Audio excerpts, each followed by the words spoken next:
আসসালামু আলাইকুম রহমতুল্লাহ নাহমাদুহু ওয়া নুসাল্লি আলা রাসূলিহিল কারীম আম্মা বাদ। এই দর্সে আমরা 86 নম্বর কায়দা থেকে 90 নম্বর কায়দা নিয়ে আলোচনা করব। 86 নম্বর কায়দা, তা'লিকুল আমলাক বিল আখতার বাতিলুন ওয়া তা'লিকু জাওয়ালিহা বিল আখতার জাইজুন। কাফরা দ্বারা উদ্দেশ্য হলো উসুল কারখি। তাহলে এখানে এই কায়দার মধ্যে বলা হচ্ছে মালিকানাকে ক্ষতির সাথে বা বিপজ্জনক অবস্থার সাথে সম্পৃক্ত করা, শর্তযুক্ত করা, এটা বাতিল। কিন্তু মালিকানা চলে যাওয়ার ক্ষেত্রে যদি কোনো সংশয়ের সাথে, কোনো বিপদের সাথে, হওয়া না হওয়ার সম্ভাবনার সাথে যুক্ত করা হয় তাহলে জায়েজ। এক কথায় সহজে যদি আমরা বুঝি যে আমি 100 টাকা দিয়ে একটা টিকিট নিলাম বা একটা জোয়ার দান চাললাম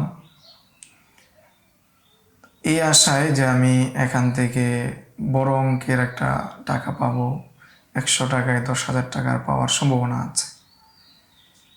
তো এই 10,000 টাকার মালিকানা যেটা, এটা কি খতরের মধ্যে রয়েছে, হওয়া না হওয়ার সম্ভাবনার মধ্যে রয়েছে, এই জন্য এটা জায়েজ নেই।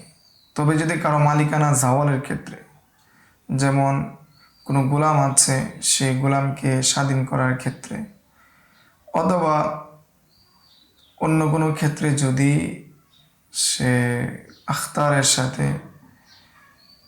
বিপদের সাথে বা সম্ভাবনার সাথে যুক্ত করে, তাহলে সেটা বৈধ। এটাই 86 নম্বর কায়দার মধ্যে বলা হয়েছে তা'লিকুল আমলাক বিল আখতার বাতিলুন ওয়া তা'লিকু জাওয়ালিহা বিল আখতার জাইজুন। যে বিপদ আপদের সাথে বা সম্ভাবনার সাথে মালিকানার শর্ত করাটা বাতিল। মালিকানা বাতিল হওয়াটা যদি কোনো বিপদ অথবা কোনো খতর এর সাথে সম্পৃক্ত করে তাহলে সেটা জায়েজ। হাসির মধ্যে বলা হয়েছে যে যে সমস্ত মালিকানা হয়, যেমন ব্যবসার মাধ্যমে, ইজারার মাধ্যমে মানফাতের মালিক হয়, ইস্তিজারের মাধ্যমে, ভাড়ার মাধ্যমে, সৎকার মাধ্যমে, হেবার মাধ্যমে, বিবাহের মাধ্যমে, স্বীকারোক্তির মাধ্যমে এবং ইবরা মুক্তি দেওয়ার মাধ্যমে, এছাড়া অন্য যে সমস্ত তাকিদাত রয়েছে যেমন রজাত করা, এগুলো যদি শর্তযুক্ত করা হয় তাহলে এই শর্তযুক্ত করা হলে সেটা বাতিল বলে গণ্য হবে।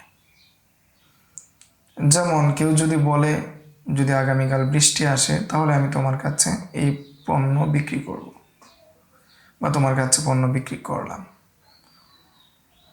তাহলে এখানে মালিকানা, যে মালিক হবে তার মালিকানাটা আসছে কিসের ভিত্তিতে? একটা শর্তের ভিত্তিতে। যেহেতু এখানে শর্ত চলে আসছে, তালিক চলে আসছে, সেজন্য এটা বাতিল বলে গণ্য হবে। বিপরীত দিকে বিশুদ্ধ অভিমত হলো তামলিকাত এবং কি তাকিদাত, যে সমস্ত বিষয় মালিকানা নয় বরং মালিকানা ছেড়ে দেওয়া হয়, নিজের উপর আবশ্যক করা হয়, যেমন কসমের মাধ্যমে, ইমিনের মাধ্যমে নিজের উপর আবশ্যক করা হয়, অথবা কাউকে অনুমতি দেওয়া, উৎসাহ দেওয়া, এই সমস্ত যদি বিষয় হয় এই ক্ষেত্রে তালিক জায়েজ। যেমন তালাক দেওয়া, স্ত্রীকে বলল যদি তুমি এই ঘরে প্রবেশ করো বা তুমি যদি তোমার বাবার বাড়িতে যাও তাহলে তুমি তালাক। তাহলে এই কথার মাধ্যমে শর্তযুক্ত করা হয়েছে নিকাহের মাধ্যমে স্ত্রী স্বামীর অধীন ছিল, এখন তার অধীনস্থতা থেকে সে বিদায় দিচ্ছে, তার মালিকানা থেকে তাকে সরিয়ে দিচ্ছে, সেটা শর্তযুক্ত করা হচ্ছে। এই জন্য এই তালিকটা বৈধ বলে গণ্য হবে। অনুরূপভাবে কেউ যদি মান্যত করে কোনো কিছু শর্তের সাথে, সেটা কি হবে? বৈধ বললে গণ্য হবে। তো এখানে শর্ত হলো যে এখানে নজর এবং কি তালাক, এই ক্ষেত্রে শর্ত হলো নজর এবং তালাকের ক্ষেত্রে কোনো ধরনের শর্ত হচ্ছে না, যেটা উপকারী বিশ্বপতি মুলাইমিন অগাইর মুলাইমিন, যে এখানে শর্তটা কি আসলে উপযুক্ত, কোনো ধরনের ফায়দা হবে, এর উপকার আছে না নেই, এর কোনো শর্ত নাই, বরং সর্ব অবস্থায় এই শর্ত এই তালিক গ্রহণযোগ্য হিসেবে বিবেচিত হবে। আর অনুমতি দেওয়া অথবা উৎসাহ দেওয়া, সম্মতি প্রদান করা, এই সমস্ত বিষয় যেগুলো আছে সেগুলোর ক্ষেত্রে যদি সেই শর্তটা ফায়দাজনক হয়, সেটা যদি উপকারে আসে তাহলে সেটা বৈধ হবে, যদি উপকারে না আসে তাহলে বৈধ হবে না। তাহলে আমরা 86 নম্বর কায়দা পেলাম, তালিকুল আমলাক বিল আখতার বাতিলুন ওয়া তালিকু জাওয়ালিহা বিল আখতার জায়েজ। মালিকানাকে কোনো ধরনের ক্ষতির সাথে, কোনো ধরনের সম্ভাবনার সাথে যুক্ত করা বা শর্ত যুক্ত করা সেটা বাতিল, কিন্তু মালিকানা চলে যাওয়া, যেমন গোলামকে আজাদ করে দেওয়া, সেটা যদি কোনো সম্ভাবনা, কোনো বিপদের সাথে যুক্ত করে তাহলে সেটা বৈধ নয়। এখন উদাহরণ দেওয়া হচ্ছে যে মালিকানাকে আখতারের সাথে যুক্ত করা, এটা যে যায় মালিকানা জাওয়ালকে, অর্থাৎ মালিকানা চলে যাবে, সেটাকে আখতারের সাথে যুক্ত করা, সেটা যে জায়েজ, এটার উদাহরণ দেওয়া হচ্ছে। যেমন কোনো ব্যক্তি যদি কোনো ব্যক্তিকে বলে, ইদা দাখালতা দার ফাকাদ বিতুকা হাযাল আবদ বিআলফি দিরহাম, যদি তুমি এই ঘরে প্রবেশ করো, অথবা এখানে দাখালতু মুতাকাল্লিমের জমির আমরা ধরতে পারি, যদি আমি এই ঘরে প্রবেশ করি তাহলে আমি তোমার কাছে এই গোলাম বিক্রি করলাম 1000 দিরহামের বিনিময়ে। এর বিপরীতে যদি বলে কবিলতু, অর্থাৎ মুশতারি যদি বলে কবিলতু, অথবা এরূপ কথা যদি বলে ইজারা অথবা হেবার ক্ষেত্রে, তাহলে সেটা সহি হবে না। কেন সহি হবে না? এখানে মালিকানা আসার কথা। আর যদি কেউ তার স্ত্রীকে বলে, যদি তুমি এই ঘরে প্রবেশ করো তাহলে তুমি তালাক, অথবা কোনো গোলামকে যদি বলে, তুমি যদি এই ঘরে প্রবেশ করো তাহলে তুমি স্বাধীন, অথবা আমি যদি এই ঘরে প্রবেশ করি তাহলে তুমি স্বাধীন, তাহলে এই তালিকটা শুদ্ধ হবে এবং জায়েজ হবে এবং গ্রহণযোগ্য হবে। যখন ওই শর্ত পাওয়া যাবে, ঘরের প্রবেশটা পাওয়া যাবে, স্ত্রী তালাক হবে, গোলাম স্বাধীন হবে। এটাই এই কায়দার মধ্যে বলা হয়েছে যে তালিকুল আমলাক বিল আখতার বাতিলুন ওয়া তালিকু জাওয়ালিহা বিল আখতার জায়েজ। 87 নম্বর কায়দা, তালিকুল ইতলাক বিশরতি সহিহুন কাল ইতকি ওয়াত তালাকি। আগের কায়দারই মুরাদিফ, তালাক এবং কি স্বাধীন করার ন্যায় কোনো বিষয়ে যদি কি শর্তের সাথে যুক্ত করা হয়, কোনো জিনিসের অনুমতির ক্ষেত্রে যদি শর্তের সাথে যুক্ত করা হয়, ইতলাক করা, মুতলাকভাবে কোনো জিনিসকে যদি তালিক করা হয় আর সেটাকে যদি শর্তের সাথে যুক্ত করা হয় তাহলে সেটা সহি হিসাবে গণ্য হয়। যেমন স্বাধীন করা, তালাক দেওয়া। সিয়ার দ্বারা উদ্দেশ্য হলো সরহ সিয়ারুল কাবির। এখানে এই কায়দার মধ্যে বলা হচ্ছে এরকম, যদি জাফর মারা যায় তাহলে ইবনে রওয়াহা তোমাদের আমির। রাসূল সাল্লাল্লাহু আলাইহি ওয়াসাল্লাম ইতলাকের মধ্যে কি করেছেন? শর্ত করেছেন। এই হাদিস থেকে কি করা হয়েছে? এই মাসালা বা এই মূলনীতি গ্রহণ করা হয়েছে। 88 নম্বর কায়দা হলো আত-তাআইন বিল উরফি কাত-তাআইন বিন নাস। মিম জিম দ্বারা উদ্দেশ্য হলো মাজাল্লাতুল আহকামিল আদলিয়া। এই কিতাব থেকে এই কায়দা গ্রহণ করা হয়েছে যে উরুফের মাধ্যমে যেটা নির্দিষ্ট হয়, কেমন যেন সেটা নসের মাধ্যমে নির্দিষ্ট হয়ে যাচ্ছে, বক্তার বক্তব্য থেকেই নির্দিষ্ট হয়ে যাচ্ছে। উদাহরণস্বরূপ, ফালাউ ইস্তাজারাহু হুজরাতান ফি দারি ইজারাতিন মুতলাকাতিন, যদি কোনো ব্যক্তি কোনো ঘরের অথবা কোনো মার্কেটের কোনো একটা কামরা ভাড়া নেয়, কিন্তু সে কিসের জন্য ভাড়া নিচ্ছে সেটা স্পষ্ট করে নেয়, সেটা শর্তযুক্ত করে নেয়, তখন তার জন্য বৈধ রয়েছে, সে সেখানে বসবাস করতে পারবে। সমাজে প্রচলিত বাড়া হিসেবে সে সেটার মধ্যে বসবাস করতে পারবে, সেটার মধ্যে তার প্রয়োজনীয় যে সমস্ত সামানা আছে সামানা রাখতে পারবে। কিন্তু অরূপের মধ্যে যেটা প্রচলন নাই, সাধারণ বাসা ভাড়া নিয়ে গোডাউন হিসেবে ব্যবহার করার প্রচলন নাই, সেই হিসাবে অরূপের বিপরীতে সে সেটার ব্যবহার করতে পারবে না। যেমন সাধারণত একটা দোকান যেটা বই বা অন্যান্য জিনিসের জন্য ভাড়া নেওয়া হয়, সে সেটা ভাড়া নিয়ে যদি কামারের কাজ করে, তো কামারের কাজ মানে এখানে ময়লা আবর্জনা, ধোঁয়া, আগুন, এই সমস্ত বিষয়।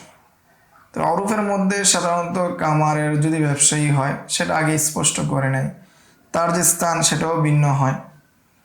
সেই হিসাবে সাধারণ যে বিল্ডিং আছে বা সাধারণ যে মার্কেটের দোকান আছে, সেটা যদি ভাড়া নিয়ে সে কামারের কাজ করতে চায়, সেটা বৈধ হবে না। কেন? লিআন্না তাআইন বিল উরফি কাত্তাআইন বিন নাস। কেননা যদিও এখানে সে স্পষ্টভাবে কি বলে নাই, কিন্তু অরূপের মধ্যে যেহেতু প্রচলিত কিসের সাধারণত এই কাজগুলো করা হয় না, সেই হিসাবে কেমন যেন এটা নস রয়েছে, অর্থাৎ সে সুস্পষ্টভাবে বক্তব্যই দিচ্ছে যে এখানের মধ্যে আমি সমাজে প্রচলিত যে কাজ কারবার করা হয় না, সমাজে প্রচলিত যেই কাজগুলো এই বাসার মধ্যে করা হয় না, এই মার্কেটে করা হয় না, সেগুলো আমি করব না। অনুরূপভাবে আরেকটি উদাহরণ দেওয়া হচ্ছে, যদি কেউ কাউকে উকিল বানায়, মুতলাকভাবে উকিল বানায়, তাকে কোনো নির্দিষ্ট শর্ত সারায়ত না করে তাকে, তাহলে তার জন্য এমন বাকিতে বিক্রি করা যাবে না যে বাকিতে সাধারণত কি হয় না, বিক্রি হয় না। মানে দীর্ঘমেয়াদী চুক্তিতে বিক্রি করতে পারবে না, যেটা অরূপের মধ্যে সমাজের মধ্যে প্রচলিত নয়, এরকম দীর্ঘমেয়াদে বিক্রি করতে পারবে না। এটি হলো 88 নম্বর কায়দা, আত-তাআইন বিল উরফি কাত-তাআইন বিন নাস। যে অরূপের মাধ্যমে যেটা নির্দিষ্ট হয়, সেটা নসের মাধ্যমে কি হয়ে যায়, নির্দিষ্ট হয়ে যায়। 89 নম্বর কায়দা, আত-তাআইন মাতা কানা মুফিদান ইয়াজিবু ইআতিবারুহু। যে নির্দিষ্টতা যখন তাইন করা, নির্দিষ্ট করা যখন সেটা উপকারী হবে, তখন সেটা বিবেচনা করা হবে। যে আমি একটা শর্ত করলাম, কিন্তু এই শর্তের কি নাই, কোনো ফায়দা নাই। যদি ফায়দা না থাকে তাহলে এটার বিবেচনা হবে না, যদি ফায়দা থাকে তাহলে এটার বিবেচনা হবে।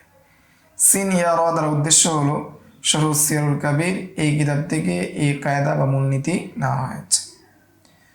এটাই বলা হয়েছে তাআইন ইযা কানা মুফিদান মিন কুল্লিল উজুহ, যে তাআইনটা নির্দিষ্ট করাটা যদি উপকার হয় প্রত্যেক দিক থেকে, সর্বাবস্থায় যেটা কি উপকারী, তাহলে সেটাকে গ্রহণ করা আবশ্যক। ওয়াতুবিরা মুতলাকান ইয়ানি সাওয়াআন আকাদাহু বিন-নাফি আওলা, যে এটাকে বিবেচনা করা হবে, চাই বক্তা বা তাইনকারী সেটা গুরুত্বের নফির সিগার সাথে গুরুত্ব সহকারে বলুক, অথবা নফির সিগার ছাড়া বলুক, সর্ব অবস্থায় সেটা বিবেচনা করা হবে।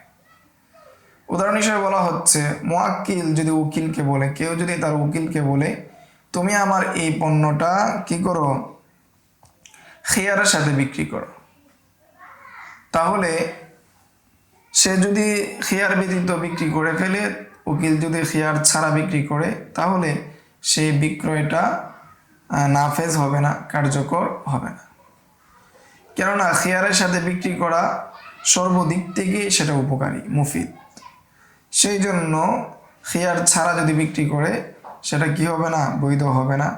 যেহেতু মুআক্কিল তাকে শর্ত দিয়েছে, তাকে তাইন করে দিয়েছে খিয়ারের সাথে বিক্রি করার, এর বিপরীত করার কারণে সেটা তানফিজ হবে না, নাফিজ হবে না, কার্যকর হবে না। আর যদি শর্তটা এমন হয় যে একদিক থেকে বিবেচনা করলে সেটা উপকারী, আবার অন্য দিক থেকে বিবেচনা করলে সেটা উপকারী না, ক্ষতিকর, তাহলে সেই ক্ষেত্রে যদি সেটা বিবেচনা না করে তাহলে সমস্যা নেই। তবে যদি নফির সিগা সহকারে বলে যে লান তাফআলু ইল্লা হাদা, যে তুমি কি তোমরা এটা করতে পারবে না, তোমরা একমাত্র এটাই করবে, বা এই বাজারেই বিক্রি করবে, বা এভাবেই বিক্রি করবে, নির্দিষ্ট করে নফির সিগার মাধ্যমে তাকিদের সাথে। তাহলে সেটা একদিক থেকে যদি উপকারী হয়, আবার অন্য দিক বিবেচনায় যদি উপকারী নাও হয়, তারপর তা আইন যেটা করা হয়েছে সেটা মানতে হবে। মাসালান ইদা কল, যখন উদাহরণস্বরূপ যদি কেউ বলে যে তুমি আমার এই প্রোডাক্টটা এই বাজারে বিক্রি করো, কিন্তু সে যদি অন্য বাজারে গিয়ে বিক্রি করে, তাহলেও সেটা কি হয়ে যাবে? কার্যকর হয়ে যাবে। কেননা নির্দিষ্ট বাজার উল্লেখ করার দ্বারা কখনো উপকার হয়, আবার কখনো উপকার হয় না, দুটোটারই হওয়ার সম্ভাবনা রয়েছে। আর যদি সে বলে লা তাবিআহু ইল্লা ফি সুকিন কাযা, যদি সে বলে যে তুমি একমাত্র এই বাজারেই বিক্রি করবে বা অমুক বাজারেই বিক্রি করবে, তাহলে সে যদি এই বাজারে বিক্রি না করে, তাহলে তার বিক্রয় কার্যকর হবে না। এটাই হলো 89 নম্বর কায়দা, আত-তা'ইন মাতা কানা মুফিদান ইয়াজিবু ইআতিবারুহু, যে নির্দিষ্ট করা যখন উপকার হিসেবে বিবেচিত হবে, তখন সেটাকে বিবেচনা করা আবশ্যক হয়ে যাবে। 90 নম্বর কায়দা, তাকাররারাল উজুবু বিআতিবারি আখির ওয়াক্তি, যে ওয়াজিব নির্দিষ্ট হয়ে যায় শেষ ওক্ত বিবেচনায়। শেষ ওক্ত যেটা হবে সেই ওক্তের বিবেচনায়, শেষ সময় যেটা হবে সেই সময়ের বিবেচনায় ওয়াজিব সাব্যস্ত হয়। সিন ইয়া র দ্বারা শরহু সিয়ারুল কাবির। এর উদাহরণস্বরূপ ফতোয়া হিন্দিয়ার মধ্যে এসেছে যে ওয়াজিবের বিষয়টা এটা শেষ ওক্তের সাথে সম্পৃক্ত। এখন যদি কোনো কাফের একদম ওয়াক্তের শেষে, জোহরের নামাজের শেষ সময়ে অথবা ফজরের নামাজের একদম শেষ সময়ে, সূর্য উদয় হওয়ার আগ মুহূর্তে যদি কোনো কাফের ইসলাম ধর্ম গ্রহণ করে, অথবা কোনো শিশু যদি বালেগ হয়, পাগল যদি তার হুঁশ ফিরে পায়, মাজনুন যদি তার হুঁশ ফিরে পায়, হায়েজগ্রস্ত মহিলা যদি পবিত্র হয়ে যায়, এমত অবস্থায় হায়েজগ্রস্ত মহিলা যদি গোসল করে তাকবীরে তাহরিমা বাঁধার সময় পায়, তাহলে তার উপর আবশ্যক হয়ে যাবে সেই ওয়াক্তের নামাজ কাজা করা। মুজমারাত কিতাবের মধ্যে এসেছে যদি এই সমস্ত বিষয়গুলো শেষ ওক্তের মধ্যে দেখা দেয়, কেউ যদি একদম ওক্তের শেষ, ওক্তের শুরুর সময় সে নামাজ পড়ে নাই, কিন্তু ওক্তের শেষে এসে সে হায়াতগ্রস্ত হয়ে গেল অথবা নেফাজগ্রস্ত হয়ে গেল, তাহলে তার থেকে এই ওক্তটা সাকেত হয়ে যাবে সর্বসম্মতিক্রমে, যেমনটা ফতোয়া হিন্দিয়ার মধ্যে এসেছে। এটি এখানে বলা হয়েছে তাকাররারাল উজুব বিআতিবারি আখির ওয়াক্ত, যে ওয়াজিব সেটা নির্দিষ্ট হয়ে যায় শেষ ওক্তের বিবেচনায়।